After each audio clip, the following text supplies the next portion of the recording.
Welcome back, everyone. We are in the gorgeous, newly lit garage here. Watch my last video if you want to see that hardwired hooked up.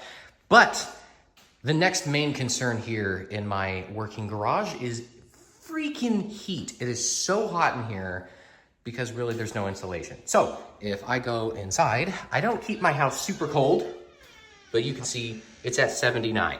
And I've got a heat gun here, put it on the wall, looking at about 80 degrees. So yeah, it's correct. But if we mosey on inside the garage, then we'll do the wall over here. 94, let's look at this wall. 91, 92. It's so hot, the dog is thirsty. Oh look, the wood's even hotter. 90, oh no, now it's going down. What about metal? 93. Anyway, it's pretty toasty in here. The outside temperature right now is not that hot. It is 87 degrees outside. Inside here, it is much hotter. There is no insulation because this is, I guess, the way the builders do it. There's no insulation up here in the attic. It's all in the house. However, the insulation in the walls here and here protect the inside of the house. So the inside of the house is pretty freaking good because these walls are insulated. However, the garage, if you're gonna be in here doing anything, there's no insulation up here or the garage door. There is insulation on that wall because that's an outside wall. So yeah, we need to get some insulations up in here. It's freaking hot. And really, to tell, take a look at this. So here's the ceiling.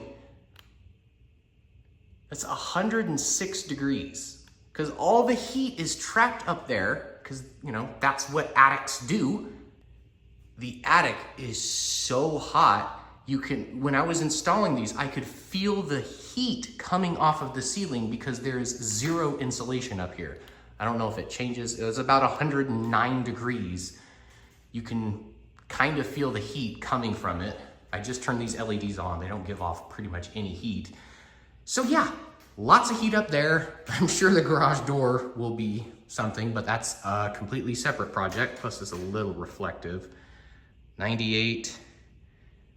So this is the main contributor to the heat right now. It's almost 110 degrees from the ceiling in this heated area in my garage, and it's only 87 outside. So we're gonna go up there, we're gonna put some insulation down. It's gonna be a very easy job that anyone can do, and it's also relatively cheap. We're just buying insulation and rolling it up there.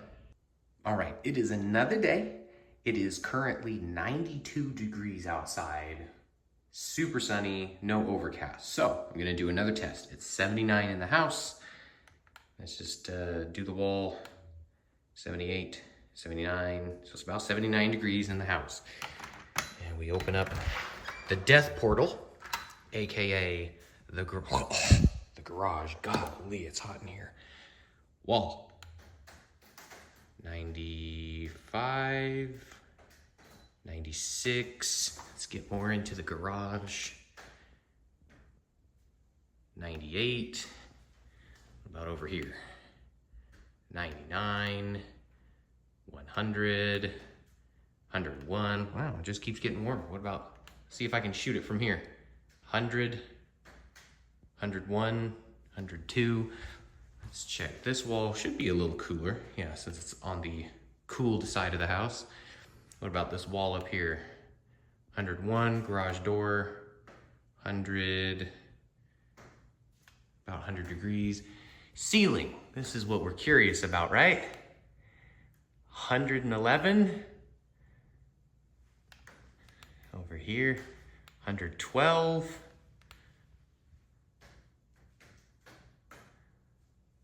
Yeah, that 110, 112 degrees coming from the ceiling. And you can feel it. If you're standing right here, I can feel it on my head, but if I come down close to the floor, 90 degrees down here on the floor, 89, you can feel a difference between, oh God, I don't even want to stand up in here. It feels gross. Let's fix it. And just for quick reference on the inside of the house, as you know, it's about 80 degrees on the walls, which I did.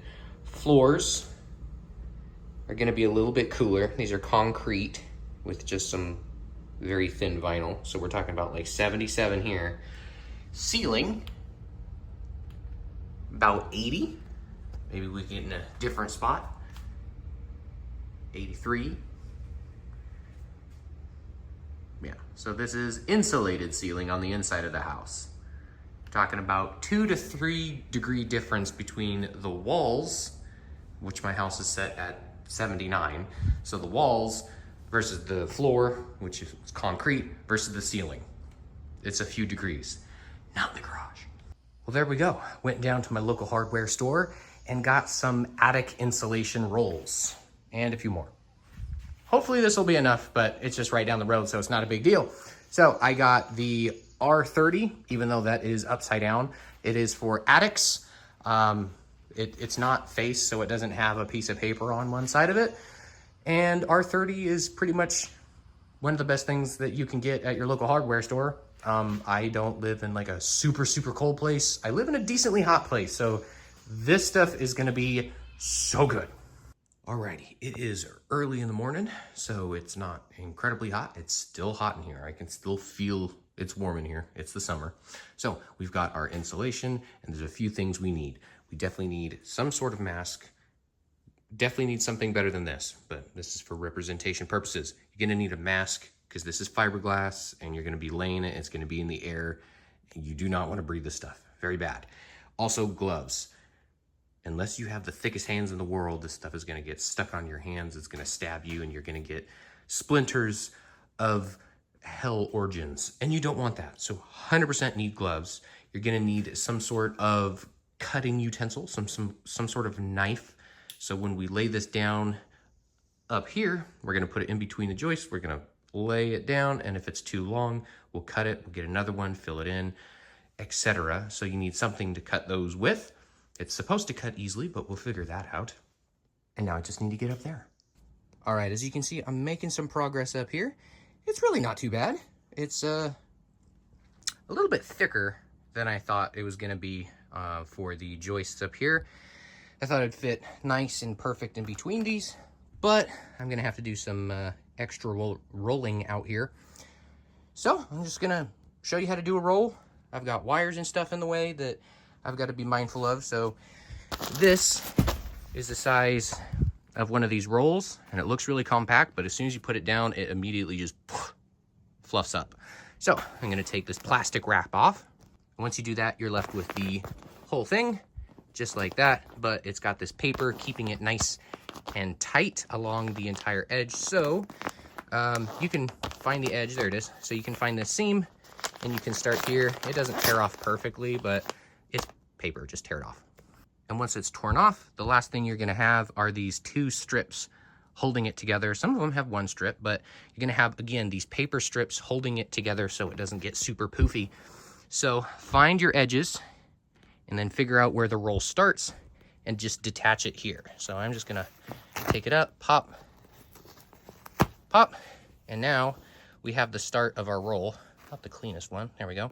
So we have the start of this. So this end, I'm gonna shove right under there underneath. Just, it's a little tiny area to shove underneath like I did all the previous ones. So I'm gonna get this end and pop it in there. And when you get to an area that has any sort of lines and stuff running across for this, pretty sure it's my garage door opener stuff, this is really close to the end, so I can just slide it underneath and shimmy it up in here. But you can also cut this stuff. Like I have a few different places around here where I ran out, like right there. You can see I ran out and just got the new roll and started it. It makes 0 difference. So you can either tuck it in there and then just make a nice little slit just in case you need to free this stuff in the future, or just slide it underneath. If you put it on top, I'm pretty sure that defeats the purpose. There's like an air bubble, so it's really hot up here. All right, so I finished everything up here, at least rolling the regular bats down and cutting them to size. But as you can see, I've got a bit of a length or width issue.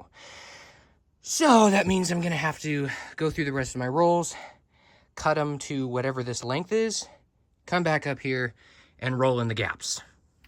All right, you can see down in my garage, I roll it out, I cut it in half because that's exactly how much I'm missing up here. Even though it doesn't really look like it, if you cut it in half, that's just enough to go in here. So I got half a roll up here, just bundle that up, throw it down here, and it's literally the same thing. So I'm gonna get that end, tuck it underneath all of those wires, and roll it out and fill it in just like I did over here. All right, we are all finished. Whew, very difficult in the heat. Definitely do this in the wintertime. Now the last thing I'm gonna do is this board right here, the one that goes towards the attic. I'm also gonna insulate that because, I mean, that's a big part of the ceiling attic area. So all you gotta do is get some spray adhesive. So I got some spray adhesive over here, spray it, put some on the other side, and it glues itself down. So now it sticks. I'm just putting it like that just to make sure it's adhesed? Whatever. It sticks on there. So now that it has been dried, I can pop that up, turn it upside down, stick it up there, and my garage is insulated. All right, guys, it is the next day. I've let the garage go through a whole day cycle. It is currently 91 degrees outside, and I have my Super Trooper here that's gonna get all of our temperatures. So let's do the same thing we did before. And by the way, it already feels way cooler in here. So we've got 88 on the walls. 88, pretty steady at 88. 88. Let's do the garage door. 98. Ooh, pretty hot on the garage door, actually. 98. Walls leading to the house, they should be a bit cooler. 90, 89, because the other side of that wall is our AC. Floor, 83. Yeah, should be decently cold. This is just concrete. So now the big test is going up here. Oh yes, 90, 80, wow, 90 degrees. Check over here. 90, 90. What about over here in the corner or something? 91. Okay, so this is like a massive, massive improvement. And you should definitely do this if your garage is like that. Pretty easy, pretty cheap. All you're doing is just cutting fiberglass. Make sure you don't get it on your skin. And probably do it in the winter if you can. I wanna do this one. I put insulation here too. Boom, 90. This is awesome. Anyway, thanks for watching. If you're still even watching, those are the results. So happy doodah. And I'll see you guys in the next video.